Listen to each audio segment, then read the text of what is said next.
우리 김한철 목사님하고는 제가 만난 지가 15년 정도 됐습니다. 15년 동안 조금도 변함이 없이 말씀 중심으로 또 하나님의 뜻에 합당한 그런 목회자로 늘 세워주는 그런 분으로 여기고, 또 가장 친한 친구 중에 또 한 친구이고, 또 같은 친구지만 제가 존경하는 그런 목사님이기도 합니다. 저희 교회 목사님과 비롯해서 좀 바르게 하는 그런 목회자가 이 시대에 많지 않은데, 그런 분 중에 한 분으로 저는 늘 생각하고, 또 앞으로도 죽을 때까지 함께 좋은 관계로, 또 그런 관계로 늘 함께하고 싶은 목회자 중에 한 분으로 생각을 하고 있습니다. 귀한 교회에서 또 함께 할 수 있고, 또 말씀을 같이 나눌 수 있어서 너무 행복합니다.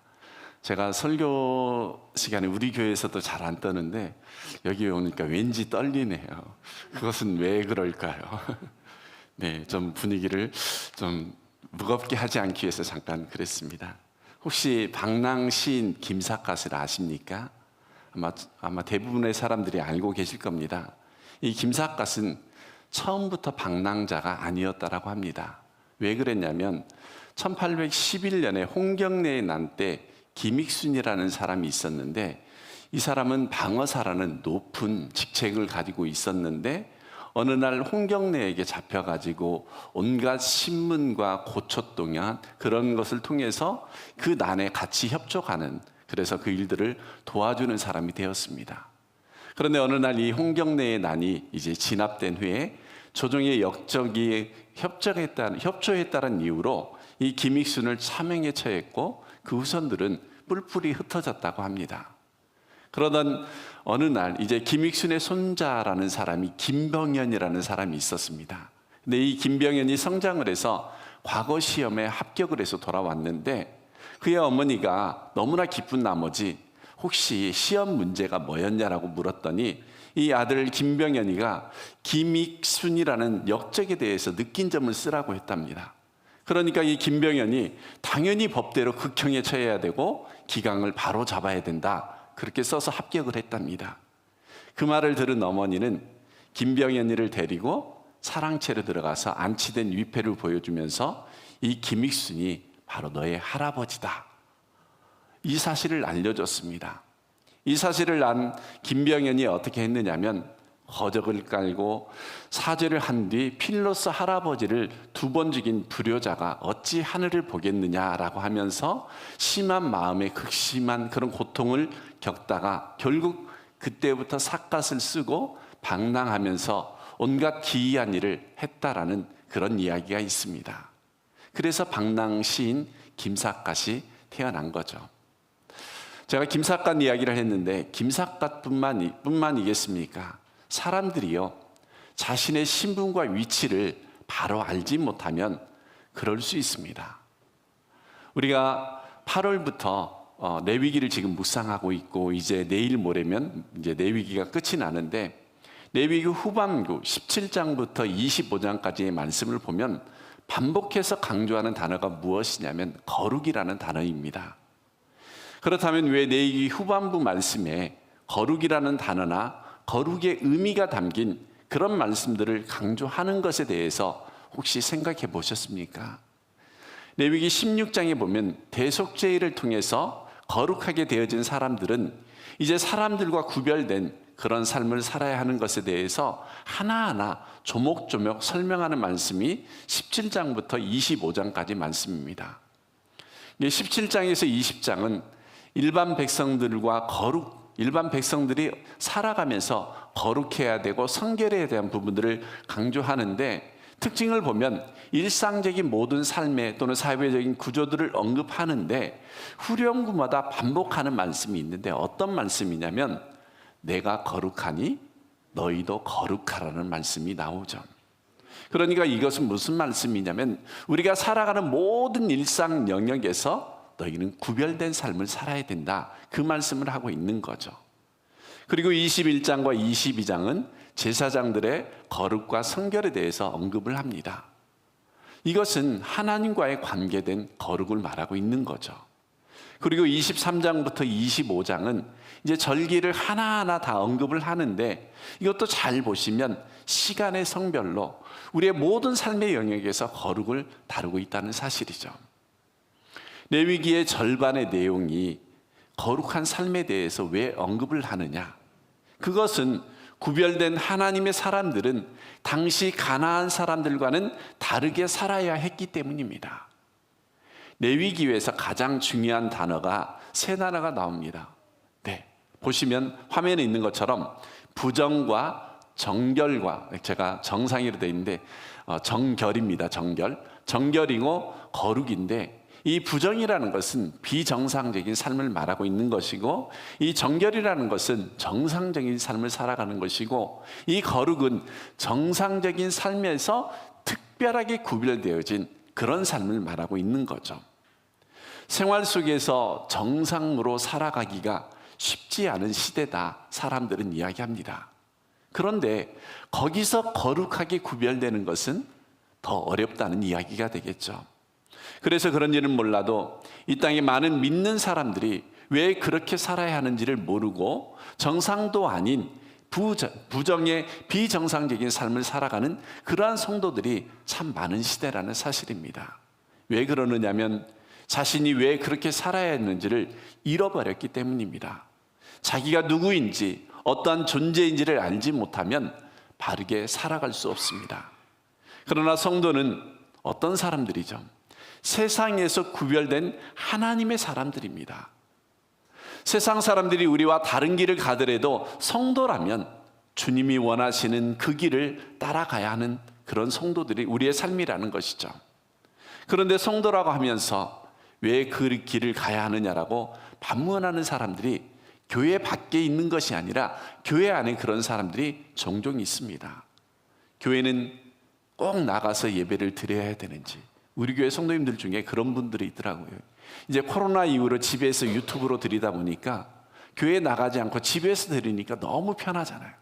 이제 교회에서 드려도 되지 않느냐라고 질문하는 사람도 있고, 기도는 꼭 해야 되는지, 내가 목사가 될 것도 아닌데 성경 공부는 꼭 해야 됩니까? 여기 학생들이 있는데 우리 교회 학생들 중에 그런 친구들이 있더라고요. 목사님, 다른 애들은 다 컨닝해서 좋은 점수 맞는데 왜 우리는 컨닝하면 안 됩니까? 이런 질문들을 하죠. 만약에 우리 성도님들에게 그러한 질문을 한다면 뭐라고 대답하시겠습니까? 오늘 본문에 보면 6절에 이런 대답을 하죠. 우리 같이 한번 읽어보실까요? 너는 여호와 내 하나님의 성민이라, 내 하나님 여호와께서 지상 만민 중에서 너를 자기 기업의 백성으로 택하셨나니. 아멘. 너는 하나님의 성민이기 때문이다. 이 대답이 되는 거죠. 이 신명기 말씀은 지금 누구에게 주어지는 말씀이냐면 가나안 땅을 바라보고 있는 출애굽 2세대들에게 주어진 말씀이죠. 그러니까 출애굽 2세대들에게 너희가 이제 가나안 땅에 들어가서 하나님의 말씀을 인생의 유일한 기준으로 삼고 말씀에 순종하고 이 모든 것을 지키고 하나님만 섬기며 살아야 하는 이유가 너희들이 성민이기 때문이라는 거죠. 그래서 성민은 레위기에서 언급한 것처럼 거룩한 백성이라는 뜻이고, 이 거룩은 세상에서 구별해서 하나님께 속했다는 것, 결국 너는 하나님의 것이다 라는 그런 말이 되는 거죠. 이것을 좀 더 다르게 말하면, 하나님의 것이라는 말을 다르게 표현해 보자면 하나님께 속하기 위해서 너희는 세상에서 구별되었다는 그런 뜻이죠. 그러니까 아까 거룩이라는, 레위기에서 말하는 그 거룩의 말이 매우 중요한 거죠. 그래서 성도가 자기 신분을 분명하게 하는 것이 매우 중요합니다. 이 신분을 망각하면 어떻게 된다고요? 방랑신 김사카처럼 방황을 하고 이리저리 떠돌아다니는 그런 삶을 살아갈 수밖에 없습니다. 그래서 하나님께서도 성도인 우리들에게 가장 중요하게 생각하는 것이 바로 이 부분이죠. 자기 자신, 자기 신분에 대한 확신을 갖는 겁니다. 사도 바울도 로마서 6장 10절 11절에 이런 말씀을 하시죠. 우리 같이 보겠습니다. 이와 같이 너희도 너희 자신을 죄에 대하여 죽은 자요 그리스도 예수 안에서 하나님께 대하여 살아있는 자로 여길지어다. 여기서 주목해야 할 말씀이 여길지어다인데, 이 단어는 헬라어로 로기제스데, 알아차리다, 판단하다라는 뜻이 담겨져 있고, 영어 성경에는 이것이 주목하다, 주의를 기울이다, 응시하다로 번역된 단어입니다. 그러니까 이 말을 우리에게 적용해 보면, 우리 자신들을 바라볼 때 죄에 대하여서는 죽고 예수님 안에서 살아있는 자로, 그런 사실로 인정하고 응시하고 그렇게 살아가야 된다는 말씀을 하고 있습니다. 이것은 현재 내 느낌, 내 경험, 내 모습이 어떠하든지 상관없이 그대로 받아들이는 것이 매우 중요한 말씀입니다. 이것은 신앙생활에 있어서 매우 중요하죠. 우리가 고린도후서 5장 17절 말씀을 보면 이런 말씀이 있죠. 같이 보실까요? 그런즉 누구든지 그리스도 안에 있으면 새로운 피조물이라, 이전 것은 지나갔으니 보라 새 것이 되었도다. 여기서 이전 것이 지나갔다라는 말씀, 죄만 짓던 옛날의 나는 십자가에 못 박혔고 하나님께 대하여 살아난 새 사람이다. 그러므로 하나님께 대하여 살아난 새 사람은 하나님의 자녀이고 성민이라는, 그렇게 끊임없이 자기 자신을 의식화해야 되는 거죠. 이것은 현재 나의 모습과 상관없이 나는 하나님의 자녀요, 하나님의 성민이다, 하나님의 것이다, 이런 의식을 늘 해야 되죠. 그러므로 그러한 성도들에게 요구되는 모든 것들은 이제 내가 그분의 자녀이기 때문에 요구하는 것이지, 자녀가 아니면 뭐라고 하지 않습니다. 내가 구원받은 하나님의 자녀가 되었다면 이제는 너희가 살아가면서 하나님의 자녀다운 그런 모습을 보이라는 말씀이죠. 그러면 두 번째로, 내가 성민, 하나님의 자녀, 하나님의 것이 됐다는 뜻이 무엇이냐면, 하나님이 이제부터는 나를 집중해서 보고 계신다는 뜻이죠. 혹시 옛날에 유행했던 사오정 시리즈를 아십니까? 제가 이 유머를 되게 못해요. 그런데 잠시 해보겠습니다. 초등학교 2학년 영어 시간에 선생님이 말했습니다. 공기는 영어로 에어입니다. 그럼 물은 영어로 뭘까요? 자신 있게 사오정이 손을 들더니 뭐라고 했냐면, 물은 셀프입니다. 네. 또 다른 수업 시간에 사오정이 손을 들더니 이렇게 말했습니다. 사오정, 선생님 칠판의 글씨가 전혀 보이지 않아요. 선생님이, 이게 안 보여? 너 눈이 몇이냐? 그러자 사오정이 뭐라고 했냐면, 제 눈은 둘인데요. 그래, 이제 둘이냐고 했더니 선생님이 또 까우뚱하면서, 그게 아니고 눈이 얼마냐고 이렇게 질문을 하자 사오정이 심각하게 고민을 하다가, 제 눈은 팔지 않는데요. 선생님과 사오정 서로 대화에 초점이 맞나요? 틀리나요? 전혀 맞지 않죠. 6절을 다시 보시면, 너희는 여호와 내 하나님의 성민이라, 내 하나님 여호와께서 지상 만민 중에서 너를 자기 기업의 백성으로 택했다라는 이 성민을 설명하면서, 지상 만민 중에서 너를 택했다라는 말씀이 나오는데, 이 말씀이 하나님이 나에게 집중하고 계신다는 것이죠. 그러니까 하나님의 초점이 나에게 맞춰졌다는 겁니다. 내가 나를 보는 초점과 하나님이 나를 보는 초점이 다릅니다. 저는 성경에 이런 표현이 마치 사진을 찍는 것 같다고 생각이 되어집니다. 요즘 사람들은요, 카메라를 참 많이 가지고 있습니다. 또 스마트폰으로도 다양한 사진들을 찍고 그렇습니다. 이 카메라가 얼마나 될까요? 가격으로 치면, 사오정처럼 그 이야기가 아니고, 이 카메라가 얼마나 될까요? 가격으로. 제가 인터넷에 비싼 카메라 쳤더니 이렇게 올라와서, 제가 가지고 있는 카메라는 아니고요, 한 2,500 정도 된다고 나와 있더라고요. 자, 이렇게 좋은 카메라로 사진을 찍으면 좋은 작품이 나올까요? 아니죠. 내가 무엇을 담을 것인지 주제가 분명해야 되고, 찍고자 하는 주제가 초점을 맞추고 그것만 돋보이게 할 때 좋은 사진이 됩니다. 다음 사진을 보여주시면, 이제 고창을 가신다고 다음 주에 가신다고 하니까, 고창 공음에 있는 청보리밭의 해바라기 밭입니다. 제가 찍은 그 사진은 아니고, 저희 교회 사진 동아리가 지난주에 다녀와서 카톡에 올라온 사진을 제가 보여드립니다. 혹시 은곡 습지 갔다가 여기도 들리시라고. 네. 그 다음 사진 한번 보여주시죠. 네, 여기가 어디냐면 부산 마천루입니다. 2010년인가 11년도에 찍었는데 잘 보시면 제가 보는 화면에서 왼쪽 끝에 보면 한 분이 서 있습니다. 누군지 아십니까? 아시겠어요? 안 보이시나요? 여기 끝에 보면 카메라 삼각탑에 서 있는데 우리 사모님이에요. 김한철 목사님 사모님. 모르시죠? 왜 그러냐면 부산에서 우리 제자선교회 수련회 했을 때 사모님은 이유 없이 가서 서 있었는데 저희가 이제 그걸 찍은 거죠. 자, 누군지 명확한가요? 안 명확한가요? 모르겠죠. 이런 사진은 어떤 사람에게 초점을 맞춰지지 않는 거죠. 다음 사진 하나 보여주시면, 네, 이 사진은 똑같은 공음의 청보리밭의 해바라기 사진인데 이건 제가 한참 몇 년 전에 찍은 사진입니다. 자, 해바라기 한 송이와 뒤에 해바라기 구분이 되어지나요? 안 되어지나요? 명확하게 되어지죠. 다음 사진 하나 더 보여주시면 이 사진은 3월에 매화꽃에 눈이 내려서 제가 새벽에 교회를 갔다 오는데 눈이 거의 녹아가는 시점에 한 송이에 눈이 살펴시 내려앉아 있는 사진을 제가 접사 렌즈로 찍었습니다. 이 접사 렌즈로 사진을 찍었다는 것은 그 주변은 다 흐리고 이 꽃 한 송이에만 초점을 맞춰지는 거죠. 이 주변이 되게 지저분하죠. 다른 꽃도 있고 나무 가지도 있고 그러는데 어떤 것만 돋보이죠? 지금 제가 찍고자 하는 이 사진에만, 이 꽃에만 돋보이고 나머지는 다 흐려졌다는 사실이죠. 다음 사진 하나 보여주시면 이건 여친 렌즈라고 합니다. 혹시 이 여친 렌즈가 어떤 렌즈인지 사진을 찍는 분들은 아는데 고개를 끄덕이는 분들은 어떤 렌즈인지를 알겠죠. 왜 여친 렌즈라는 별명이 붙어졌냐면 이렇습니다. 이 렌즈로 사진을 찍어주면 헤어졌던 여자친구가 그 찍은 사진을 보고 다시 돌아온다고 해서 여친 렌즈라는 별명이 붙었다고 합니다. 제가 왜 여러 가지 지금 이야기를 하냐면 오늘 지상 만민 중에서 너를 택했다고 하는 말씀이 바로 그런 뜻이거든요.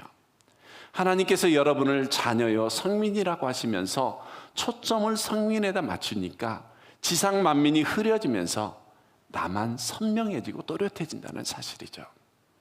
하나님은 온 세상에서 나 한 사람에게만 초점을 맞춰놓고 마치 사진을 찍듯이 그렇게 나를 택하셨습니다. 바로 이것이 은혜이죠. 하나님께서는 나를 자녀 성민이라고 부르면서 바라보실 때는 이 세상의 모든 것들은 다 흐려지는 겁니다. 그분의 눈동자 안에 우리들의 모습만 또렷해지는 것, 이걸 아는 사람이 거룩한 백성이고 하나님의 자녀이고 성민의 삶을 살아갈 수 있습니다. 그렇다면 우리가 자기 자신을 말할 때 항상 초점을 하나님께 둬야 되지 않겠습니까? 하나님께서 나를 그렇게 택했다라고, 하나님께서 나에게 그렇게 집중하고 있다고 나도 하나님께 집중해야 되지 않겠습니까? 그런 말씀이 되는 거죠. 그렇다면 하나님께서 나를 택하신 이유가 뭘까요?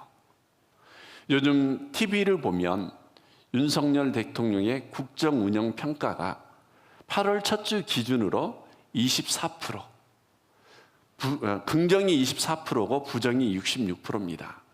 이 부정평가에 대한 가장 큰 이유로는 인사 문제죠. 쉽게 말씀드리면 사람을 제대로 선택해서 세우지 못했다는 말씀이죠.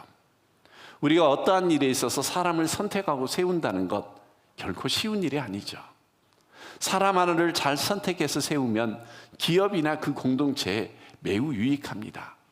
그래서 회사에서 사람을 채용하기 위해서 그 회사에 맞는 다양한 스펙들을 요구하고 있습니다. 세상은 그렇습니다.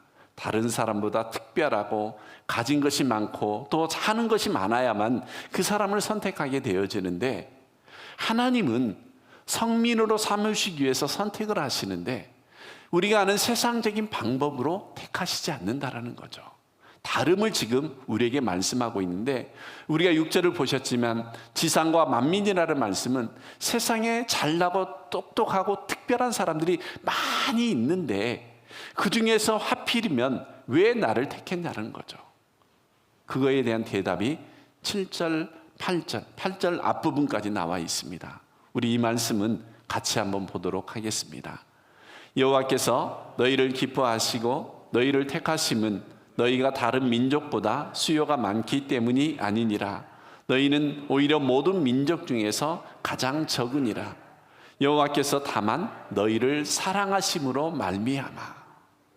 이유가 뭐라고 합니까? 네. 그런데 그 7절의 말씀을 보면 하나님께서 우리를 택한 이유가 다른 민족, 다른 사람들보다 숫자가 많지 않다. 더 정확하게 말하면 하나님이 나 자신을 택할 이유가 내가 잘나서 특별해서 나 자신에게는 그럴 만한 이유가 없다고 지금 말씀하고 있는 거죠. 반대로 보면 너는 세상에서 가장 작은 자이다. 남들과 비교해서 나은 것이 하나가 없는 존재가 바로 너다라는 말씀을 하고 있습니다. 그런데 하나님께서는 내가 너를 기뻐했고 사랑했기 때문에 택했다고 말씀합니다. 그러니까 너희를 택해서 하나님의 성민이 되게 하신 것은 너희가 남보다 가진 것이 많아서, 남보다 특별해서, 잘생겨서, 명예가 높아서, 힘이 있어서, 좋은 대학을 나와서가 아니죠. 오히려 반대로 가장 작은 자다. 잘난 것 없고 직장도 좋지 않고 좋은 대학을 못 나왔어도 애굽의 종처럼 살고 있는 내가 너를 택했다. 지금 그 말씀을 하고 있죠. 제가 김한철 목사님과 비교해서 나은 것이 딱 하나 있습니다.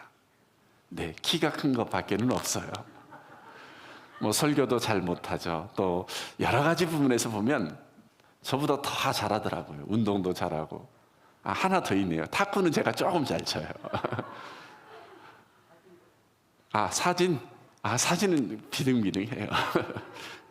네. 왜 제가 이 말씀을 드리냐면 우리는 그렇다는 거죠. 사람들은 늘 비교를 해요. 누가 나보다 낫고 그러는데 하나님은 우리를 그렇게 보지 않습니다. 있는 모습 그대로 보고 우리 있는 그 모습 그대로 사용하시는 거죠. 그러면 그 모든 일은 누가 하는 거죠? 내가 하는 것이 아니죠. 하나님이 하신다라는 말씀이죠. 문제는 하나님이 왜 나를 택했냐는 거죠. 우리가 앞서서 신명기 말씀을 듣고 있는 사람들이 누구냐면 이제 출애굽 후에 광야에서 태어나고 광야에서 생활했던 그 2세대들에게 주어진 말씀인데 너희가 어떠한 존재인지를 알아야 되는 거죠. 너희들에게는 하나님이 택하실 만한 아무 조건이 없었지만 그러나 내가 너를 택해 주셨다라고 말씀을 하죠. 그렇기 때문에 우리는 이래야 되는 거죠. 내가 가지고 있는 조건이나 여건 때문에 실망해서도 안 되는 거죠. 또 반대로 내가 가지고 있는 조건, 그것으로 교만해서도 안 되는 겁니다. 자랑도 하지 말아야 되죠. 왜 그러냐면 우리의 있는 모습 때문에 우리가 그렇게 여겨주는 것이 아니라 하나님이 우리를 있는 그 모습 그대로 기업으로 삼아 주셨다라고 말씀을 하고 있기 때문에 그렇죠. 6절에 보면 여기서 너를 자기 기업의 백성으로 택했다라고 하는데 여기서 기업이라는 말이 히브리어로 서귤라입니다. 이 히브리서 19장 출애굽기 19장 5절에 처음 사용된 단어인데 5절의 말씀을 보면 이렇습니다. 세계가 다 내게 속하였나니 너희가 내 말을 잘 듣고 내 언약을 지키면 너희는 모든 민족 중에서 내 소유가 되겠고, 이 내 소유라는 단어가 이 신명기 7장 6절에 기업이라랑 같은 단어인데 이 뜻이 어떤 뜻이냐면 서귤라라는 단어인데 보물, 보배, 가장 귀하고 소중한 존재. 무슨 말씀이냐면 하나님의 성민된 사람은 이제부터는 내가 가진 것이 많든지 적든지 또 남들보다 특별한 것이 있든지 없든지 지위가 높든지 낮든지 그런 모든 것 상관없이 이제부터는 하나님의 보물이고 보배고 가장 소중한 존재가 되었다라고 말씀을 하고 있는 겁니다. 말하자면 신앙이란 이런 겁니다.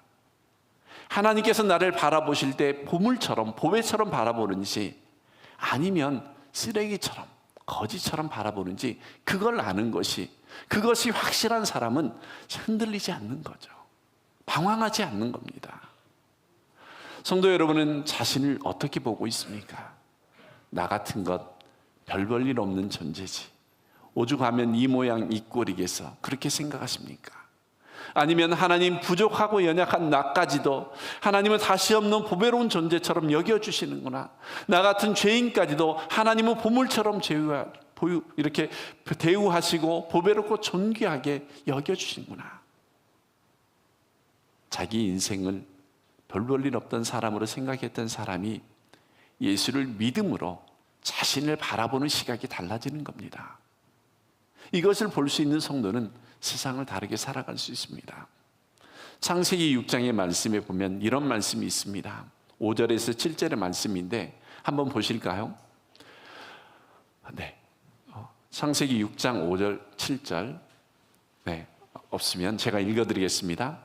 여호와께서 사람의 죄악이 세상에 가득함과 그의 마음에 생각하는 모든 계획이 항상 악할 뿐임을 보시고 땅 위에 사람 지으셨음을 한탄하사 마음에 근심하시고 이르시되 내가 창조한 사람을 내가 지면에서 쓸어버리되 사람으로부터 가축과 기는 것과 공중의 새까지 그러하리니 이는 내가 그것을 지었음을 한탄하심이라 하니라.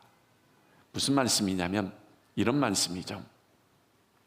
하나님께서 사람을 지으셨는데 사람들이 온갖 가득 죄악된 모습으로 살아가니까 이렇게 말씀하는 거죠. 내가 그 모든 것을 지은 것을 후회한다.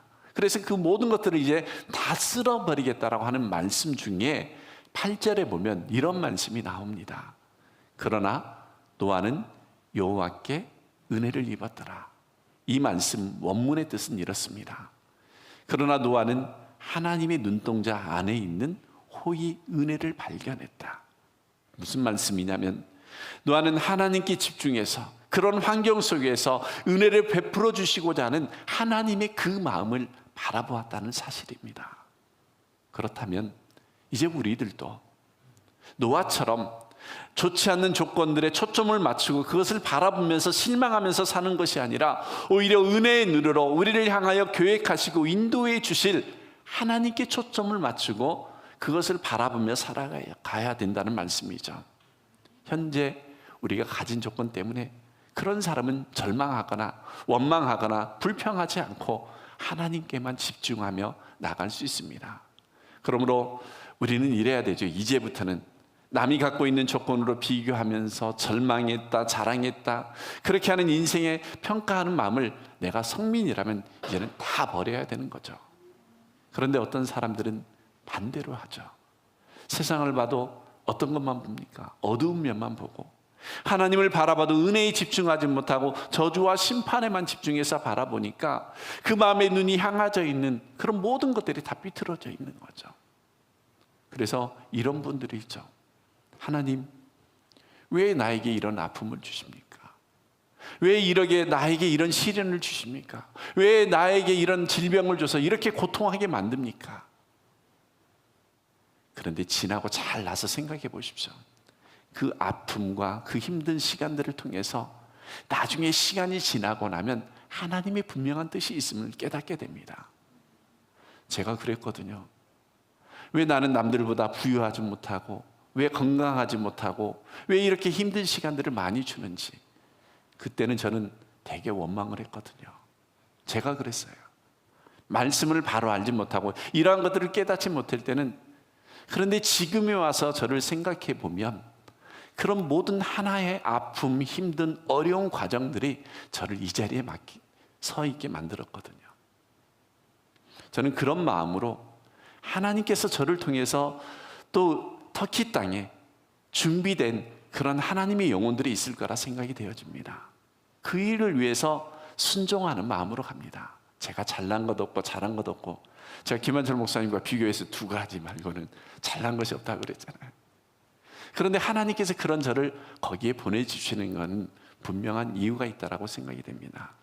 우리 성도님들도 하나님의 은혜에 집중했으면 좋겠습니다. 하나님의 은혜를 바라보며 부족하고 연약한 우리들을 거룩한 백성 하나님의 것으로 택하여 주신 은혜를 볼 수 있고, 그 은혜를 볼 수 있는 사람은 나를 사랑하시고 기뻐하신 그 은혜를 겸손히 영광을 돌리며 살아갈 수 있을 겁니다. 거룩한 백성이라면, 그러면 이제 우리가 말로만 거룩한 백성이 아니라 그렇게 살아야 되잖아요. 오늘 본문 1절에서 5절의 말씀이 그거에 대한 나머지 말씀입니다. 제가 한 절 한 절 보지는 않겠습니다. 요약해서 말씀드리면 하나님이 너를 택하시고 기뻐하시고 성민을 해 삼으신 목적이 무엇이냐면 세 가지로 정리가 되어지죠. 첫째는 하나님의 인도에 순종해라. 다른 것 언약 맺지 마라. 그리고 두 번째는 자신을 지켜 이방인과 혼인하지 말라. 왜냐하면 유혹을 받아 너희가 타락할 염려가 있기 때문이다. 그리고 마지막 세 번째는 우상을 다 헐어버리라고 합니다. 이것을 딱 한마디로 요약하면 어떻게 되어지냐면 세상에서 구별해서 자신을 깨끗하게 정결하게 살아가라고 말씀하고 있습니다. 너희들이 하나님의 택한 성민이라면 하나님을 향해서 마음과 삶을 깨끗이 해야 된다는 거죠. 문제는 내 주변, 세상이 우리를 그렇게 내버려 두지 않죠. 어떻게 하냐면 요한일서 2장 15, 16절에 보면 이런 말씀이 있습니다. 너희는 세상을 사랑하지 말라라고 하면서 어떤 세상을 말하냐면 육신의 정욕과 안목의 정욕, 이생의 자랑이 너희를 유혹하기 때문에 그러한 세상을 사랑하지 말라는 거죠. 사람들은 그러지 않습니까? 내가 이것 가졌으니까 자랑하고 싶지 않습니까? 그런데 그런 것들을 내려놓으면 우리는 현재 위치에서 만족하며 살아갈 수 있는 거죠. 남들이 나보다 2개 가졌다라고 해서 불평불만하지 않습니다. 하나 있는 것 가지고 감사하며 기뻐하며 살아갈 수 있는 거죠. 그래서 참된 신앙은 내게 있는 조건으로 자랑하지 않습니다. 내게 있는 조건으로 절망도 하지 않습니다. 내 조건으로 남들과 비교하지 않고 오직 하나님의 거룩한 백성 그 하나만으로 기뻐하며 살아갈 수 있습니다. 우리가 신앙은요, 그래서 큰 것이냐 작은 것이냐의 싸움이 아닙니다. 거룩한 것이냐 아니냐의 싸움이죠. 그런데 우리는 늘 큰 것을 바라보고 살기 때문에 이 거룩을 늘 놓치고 살아가는 거죠. 우리가 세상에 큰 것은 얻지 못할지라도 하나님의 나라의 거룩은 반드시 이루어야 합니다. 이를 위해서 우리는 하나님을 의지하고 흔들리지 않는 결심을 해야 되죠. 세상의 큰 것에 비교당하면서 늘 자신 없음과 부족함에 시달리지 마시고 늘 자신에게 이렇게 선포해야 되죠. 나는 하나님의 백성이다. 나는 하나님의 것이다. 나는 성민답게 살자. 세상 모든 유혹 물리치고 이제 하나님께 순종하자. 그렇습니다. 이것은 하나님의 것이 되기 위해서 그렇게 살아가는 것이 아니라 우리가 하나님의 백성이기 때문에 지키고 순종하는 그런 삶을 살아야 된다는 말씀을 하고 있습니다. 그러면 어떻게 살아야 될까요? 우리에게 지표를 주는 말씀이 신명기 6장 4절 9절의 말씀인데 4절 5절의 말씀을 우리 같이 한번 읽어보겠습니다. 이스라엘아 들으라. 우리 하나님 여호와는 오직 유일한 여호와시니 너는 마음을 다하고 뜻을 다하고 힘을 다하여 내 하나님 여호와를 사랑하라. 뭐라고 하죠? 마음과 뜻을 다해 여호와를 사랑하라. 이 말씀은 쉐마 구절로 이스라엘 백성들이면 누구나 아는 말씀이죠. 우리도 이 말씀을 하나님의 백성이라면 교회에 여러 번 또 몇 년 다니면 다 듣는 말씀이죠. 문제는 우리가 마음과 뜻을 다해서 살아야 되는데 그러지 못하죠. 6절에서 9절의 말씀도 보시죠. 이 말씀은 읽지는 않겠습니다. 시간이 많이 갔기 때문에 읽지는 않고 여기 보면 부지런히 가르치며 집에 앉았을 때든지 길을 갈 때든지 누워있을 때든지 일어나들 때든지 어떠한 때든지 이 말씀을 강론하라고 말씀을 하는데 그리고 그 밑에 보면 여기저기에 붙이면서 살아가라고 이야기하는데 잘 생각해 보십시오. 말씀을 여기도 붙이고 저기도 붙이고 손목에도 하고 이마에도 붙이고 그렇게 살라는 말씀일까요? 근데 이스라엘 유대인들은 그렇게 살았어요. 손목에 매기도 하고 어디에 붙이기도 하고 다양하게 그렇게 살았는데 그 말씀이 아니죠. 이 말씀은 어떤 말씀이냐면 한마디로 요약하면 너희가 세상을 살아갈 때 가정에서나 직장에서나 어느 곳에든지 이 말씀이 너희의 삶에 지배를 받게 해야 된다는 거죠. 이것은 어떻게 나타나냐면 직장에서 인정해 주는 거죠. 가정에서 인정해 주는 거죠. 우리 엄마 아빠는 하나님의 말씀이 가장 중요하고 그 말씀대로 살아가는 부모다라는 것이 아이들이 인정하는 거죠. 우리의 자녀들이 우리 부모는 하나님으로부터 멀어지는 것이 가장 두려운 것이고 하나님의 말씀을 떠난 것이 가장 두렵다라는 것을 삶을 통해서 보여주라는 말씀이죠. 말씀을 많이 암송하고 외우고 다니고 붙이고 다니라는 말씀이 아니고요, 삶을 통해서 보여줘야 되는 거죠. 이제 말씀을 마치도록 하겠습니다. 신앙이란 윤리와 도덕의 문제가 아니라 내가 어디에 소속되어 있는가를 바로 아는 겁니다. 천지를 지으신 하나님이 의롭고 자비로우셔서 내 죄를 위해서 자기 아들을 십자가에 못 박으시면서 너는 내 백성이니 내 편에 서고 내 보물이니 나만 집중하고 바라보고 그런 사랑을 요구하는 것, 이것을 아는 것이 신앙입니다. 하나님의 성민으로 산다는 건요, 결코 쉽지 않죠. 그렇게 살아가라고 요구하는 것이 우리에게 억압이 아니라 영광인 겁니다. 우리는 세상에서 살아가되 카메라의 초점을 나에게 맞추기 위해서 지상 만민을 흐리게 하신 하나님께서 너의 초점도 나에게 맞추고 지상 만민을 흐리게 한다면 이건 하나님의 영광이라는 사실이죠.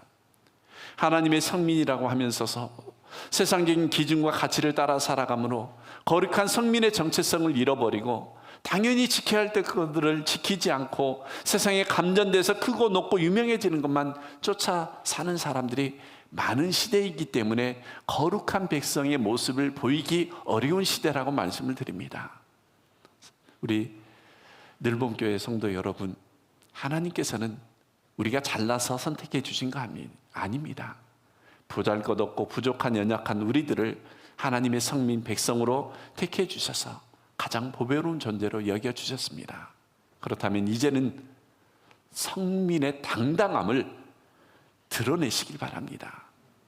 하나님이 주시는 은혜를 풍성히 누리고 그 신분의 삶, 합당한 삶을 드러내시길 바랍니다. 말씀 한 구절 읽고 마치도록 하겠습니다. 로마서 14장 8절입니다.